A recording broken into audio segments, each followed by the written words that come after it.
A very good morning, students. Let's continue our chapter India and Democracy, and this is the last video of civics. Okay, with this video, we'll complete our syllabus. So, we were discussing about India and democracy. India has a very successful democracy, and what were the reason behind that, right? So, now today we will discuss about role of religions. What role do religion play in a democracy? All religion teach universal brotherhood. None advocates hatred or violence. Each tell its followers to promote peace and love. So, religion, whenever we are following any religion, our religion always used to teach us brotherhood. One should love another person, right? Have you ever heard about that?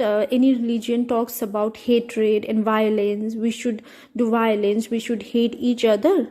No, we never heard about that, right? So, because India is a democratic country and a religious country as well, right? We all of us follow our religion very deeply, and all the religion teaches universal brotherhood. A religious book and discourses of saint have a deep impact on the thinking of the people. Religious leaders often express their view on current affairs and social problems. Thus, religion plays an important role in the formulation of public opinion. People expect their religious leader to guide them. Some misguided religious hate may arouse communal tension in the society by spreading hatred. Under this influence, people begin to fight against each other. This is very dangerous, and such divisive thinking has no place in a democracy. While wise religious leaders are an asset to the society, mischievous religious element should always be discouraged. So, whenever our leaders talk about religion, right, we should follow that. But it's not that one should fight with another person. Like we have so many examples of Hindu-Muslim riots, right? Hindus are fighting with the Muslims. This should be avoided. We cannot say if a country is suffering from this kind of religious battles, we cannot say this is a democratic government. Even in India, we have heard about these things. But it's up to the people, or it's up to the leader who encourage this type of violence. But a true religious leader, he never says that we should fight. He always says that we should respect others' religion also. So, in order to have a successful democracy, this type of thinking that one should fight with another religion, this type of thinking has to be discouraged. Okay, and wise religious leaders, those who are very wise, those who guide the common people, they are an asset. They are so valuable for our society. Next is challenges ahead. Now, what are the challenges we have to face in order to have a successful democracy? School and colleges prepare enlightened citizens for the country. The book that we read influence our mind. Thus, educational institution and books plays a vital role in a democracy. Now, school, colleges, you are going to school, you read books about society, books about all the things, right? All the good things only, not even a single bad things. So, whenever you are reading some books that enlighten our mind, that enlighten your mind, you will get to know that this is what is good for our society, what is good for yourself only, right? And who teaches all of this? School and the colleges. So, school and this educational institution plays a very important role in a democracy. Unfortunately, a large number of children do not get education, mostly due to poverty. One of the priorities of every elected government is to provide equality education to all children. The Sarva Shiksha Abhiyan, Education for All, is a government-run program that helps in spread of education. So, in a democratic society where we follows equality, right? Everyone should have equality, everyone should follow equality, but there are certain children, they did not even get a chance to go to this school, they didn't get education. So can we call this type of education an equality?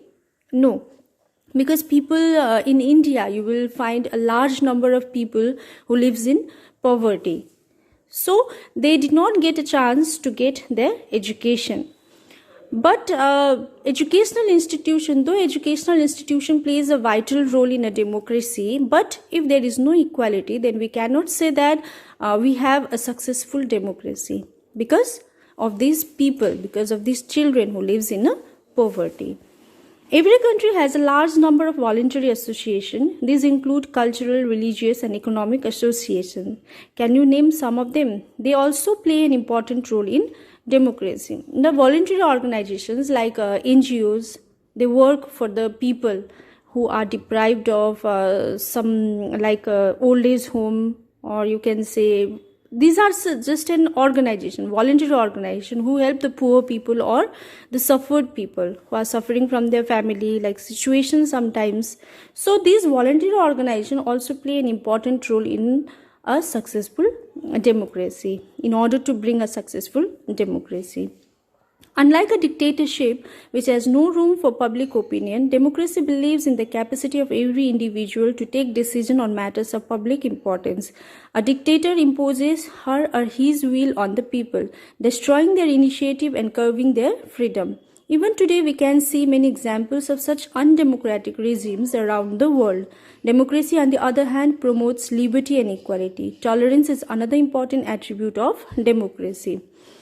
India is a democratic country. Why? Because we choose our representatives, right? And those representatives take some important decisions on behalf of the common people. We have given our representatives the right to choose what is good for us, like the development program, and in order to have economic welfare, whatever decision they take, we have given them the power because of democracy. But you will find certain countries where there is a dictatorship. Dictatorship means where a person, only one person, control the whole country. They cannot decide anything on behalf of the people. It's their personal benefit. So we are in a country where our representatives do whatever they have to do for the welfare of the common people only, for the welfare or for the development of a country or the people.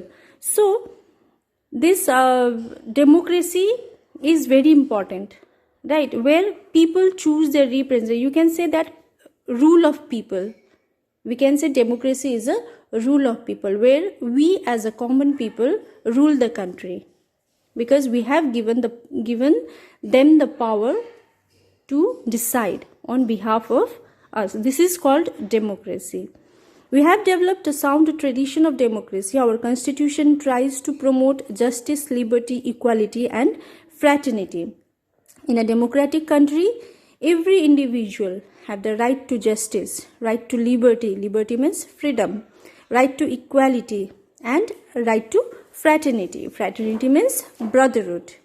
It not only plays to protect the unity and integrity of the nation, but also ensure the dignity of individual. Enlightened people with a wise and selfless leadership, honest political parties free from narrow consideration of communalism and casteism, an independent and fearless judiciary, and a free press are sure guarantee of a successful democracy.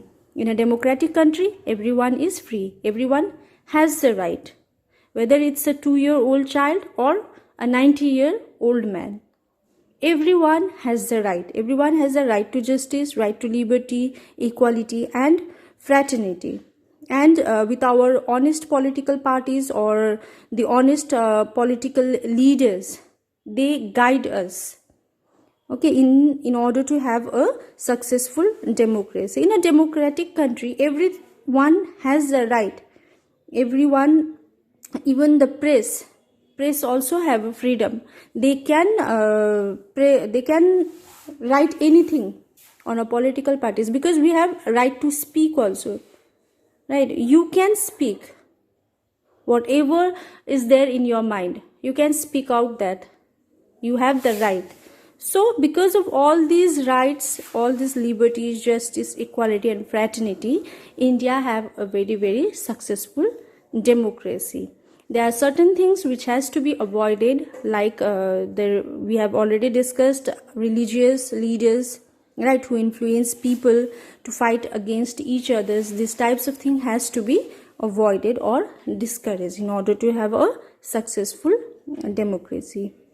So with this we have completed our syllabus, and I'll give you some notes on this chapter.